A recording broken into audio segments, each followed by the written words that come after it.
Halo semuanya, welcome back to my video. Kembali lagi bersama saya Alvira Ramanova di vlog akademik kali ini. Kita bakal bahas topik yang super seru dari mata kuliah Big Data and Business Analytics.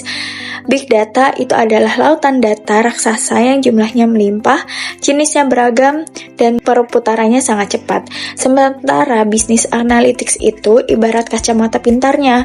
Proses mengolah lautan data tadi pakai teknik statistik dan AI supaya berubah jadi wawasan berharga buat ngambil keputusan yang tepat.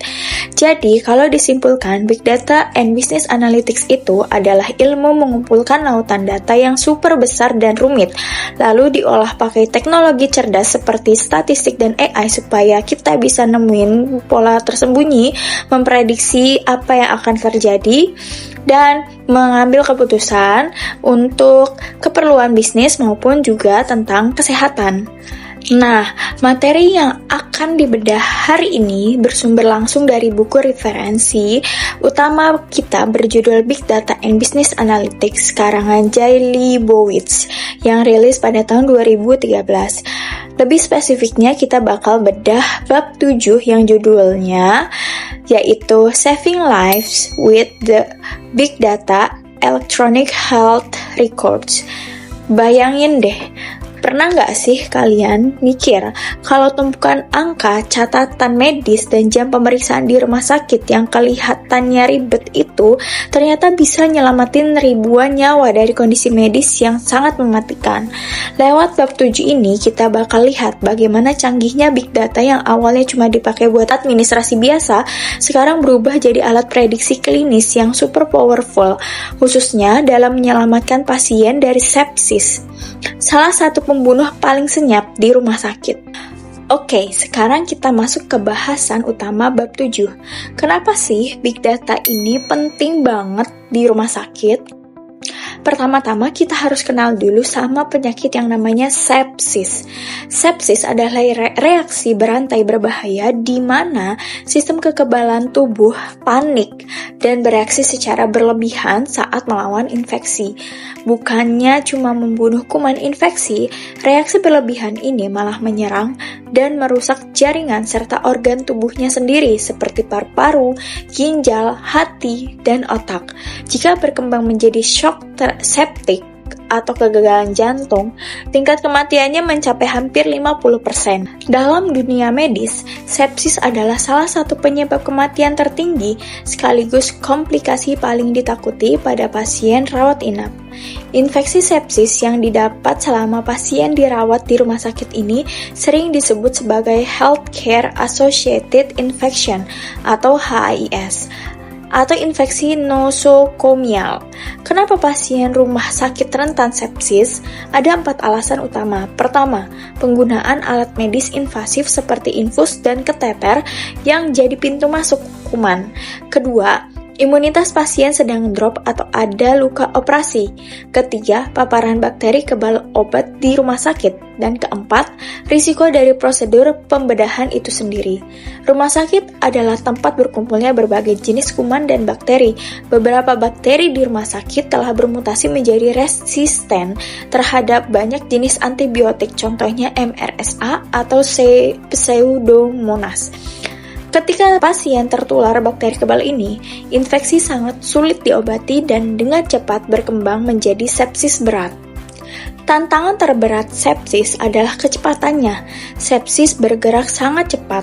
Setiap jam penundaan dalam pemberian antibiotik, risiko kematian pasien bakal naik sekitar 7,6%. Jadi, kunci menyelamatkan pasien sepsis adalah kecepatan dalam penanganan. Penanganan sepsis sering terlambat.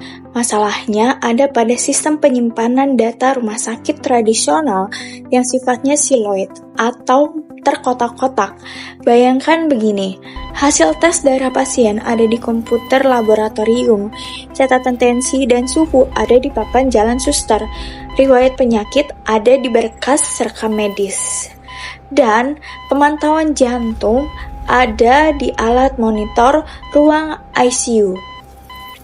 Karena datanya terpisah-pisah di kotak-kotak yang masing-masing, dokter pun butuh waktu lama untuk menggabungkan dan membaca kondisi pasien secara utuh. Waktu terbuang, padahal pasien sepsis dikejar oleh waktu. Nah, disinilah teknologi Big Data datang membawa solusi melalui konsep yang disebut data lake. Apa itu data lake?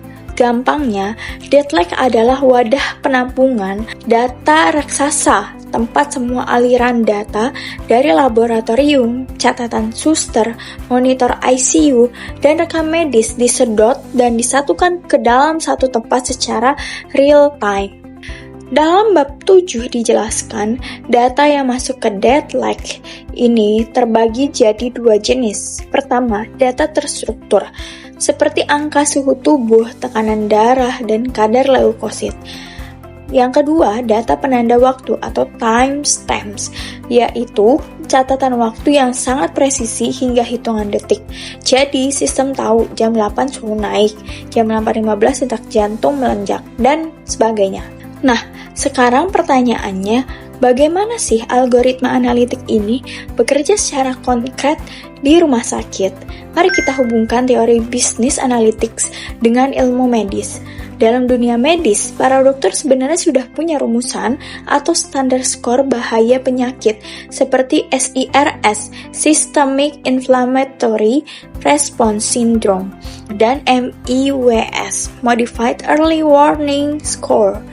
Dulu, skor ini dihitung manual oleh suster atau dokter pakai kertas periksa. Nah, dalam konsep Rule-Based Predictive Analytics, rumus dan kriteria medis SIRS dan MEWS ini ditanamkan langsung ke dalam sistem komputer Big Data. Begitu pasien masuk rumah sakit, sistem Big Data akan secara kontinu memindai puluhan parameter medis pasien di dalam data lake. Ingat, data medis itu bergerak sangat cepat secara real time. Komputer akan terus menghubungkan titik-titik data tersebut. Misalnya, data laju pernapasan mulai naik.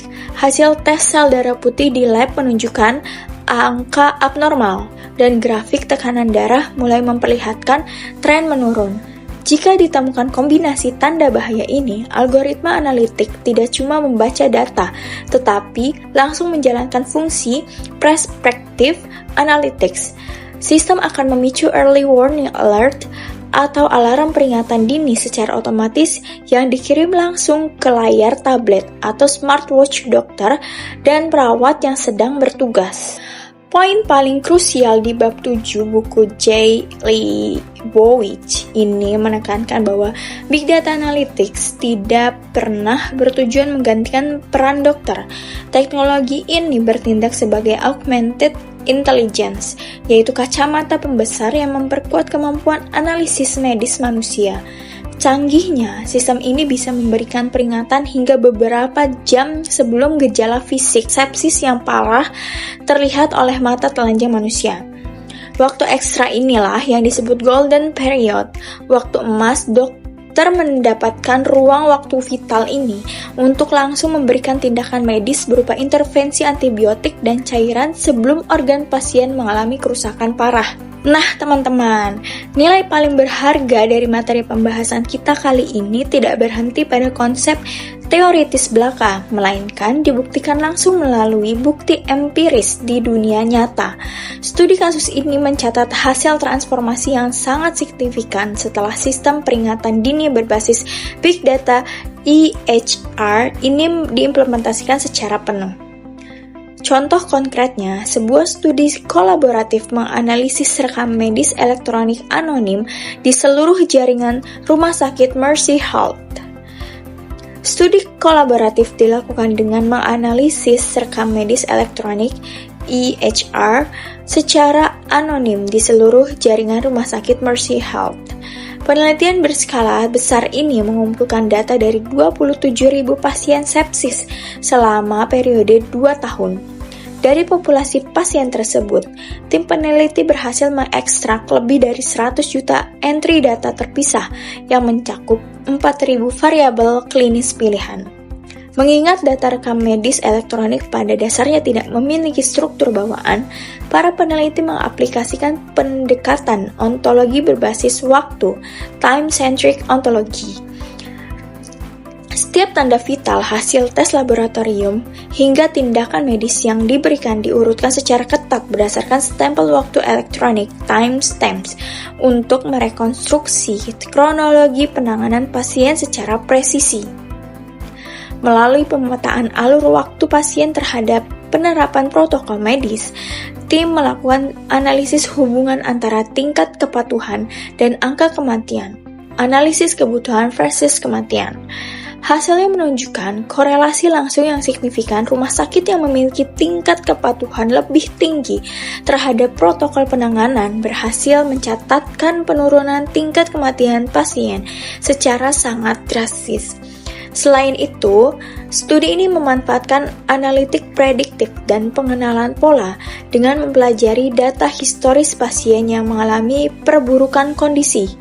Tim peneliti menjalankan model prediktif yang berfokus pada variabel tanda vital utama seperti detak jantung, laju pernapasan, dan suhu tubuh guna mengidentifikasi indikator bahaya yang tersembunyi.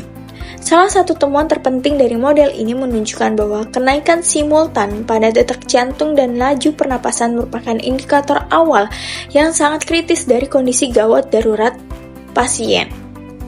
Contoh konkret lainnya, di ruang perawatan, alat memantau detak jantung, sensor suhu tubuh, hingga hasil tes darah dari laboratorium terhubung langsung ke sistem analitik big data secara real time. Ketika monitor merekam detak jantung yang makin cepat dan tes darah menunjukkan angka abnormal, sistem secara otomatis membunyikan alarm peringatan ke tablet dokter. Hasilnya luar biasa, berdasarkan data studi kasus yang tercatat dalam buku Big Data dan Business Analytics karya J. Leibowitz.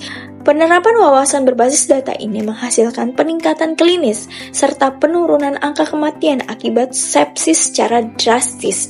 Selama program uji coba awal, tingkat kematian akibat sepsis berat berkurang hingga separuhnya, yaitu dari yang tadinya 28% turun menjadi hanya 14,5%. Peningkatan signifikan juga terlihat pada penanganan kondisi yang lebih kritis.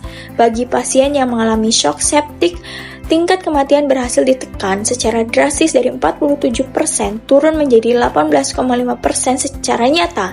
Program uji coba ini saja telah berhasil menyelamatkan hampir 100 nyawa dalam 9 bulan pertamanya, dengan proyeksi mencapai ribuan nyawa yang terselamatkan seiring dengan perluasan sistem tersebut di masa depan. Tidak hanya menyelamatkan banyak nyawa, penggunaan analitik data ini juga berhasil memangkas lama rawat inap pasien di ruang ICU.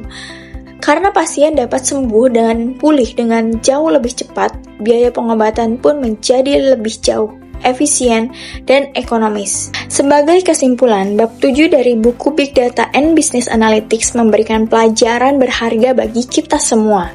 Keberhasilan integrasi Big Data dalam kesehatan membutuhkan 3 pilar utama: kualitas dan kontinuitas data, arsitektur data yang terintegrasi seperti data lake, serta kolaborasi antara algoritma, analitik, dan keputusan klinis manusia.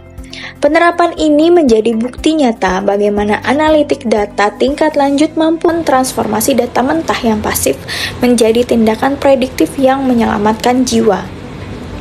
Demikian pemaparan vlog akademik dari saya untuk materi bab 7. Semoga pembahasan ini bermanfaat dan menambah wawasan kita mengenai aplikasi nyata Big Data Analytics. Terima kasih atas perhatian Anda dan sampai jumpa.